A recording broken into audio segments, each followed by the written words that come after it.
Adam Levine, it's my name. I am from the Bronx, New York.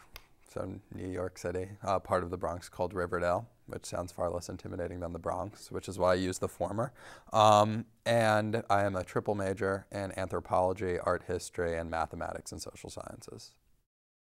I was in a class on Tuesday, and one of the art history professors, Mary Coffey, was giving the lecture on that day. She was just sort of guest teaching. She was talking about museums, and somehow we talked about visual literacy and who understands art and who gets art. And she said that there have been studies done, and people who major in art history are overwhelmingly the ones who went to museums all the time when they were kids.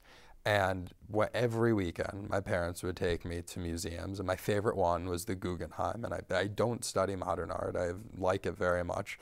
And the only reason it was my favorite museum is because I like to run up and down. I used to call it the Snail Museum, and the guards there, I guess, were very good about letting me and my brother run like wild banshees. But I think and obviously we went to the Met, and I love the Egyptian stuff and the ancient Greek and Roman stuff, which is what I'm doing now, incidentally.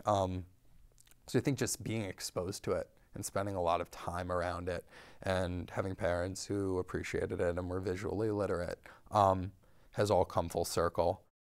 The Hood's been very, very important to how I've sort of understood art and understood how museums work.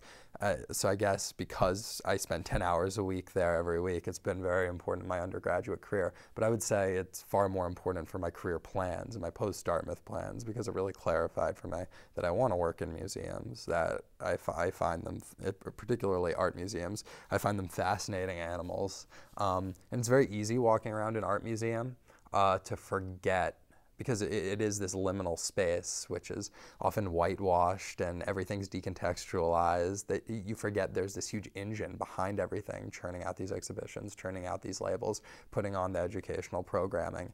And to be able to, at a place like the Hood, which works so smoothly and so efficiently, and everyone there is so nice. I could have had a bad experience at other places, but I was able to see how a top-rate museum, not just top-rate university museum, but a top-rate museum does things, and they really included me in the process, and it was just really appealing.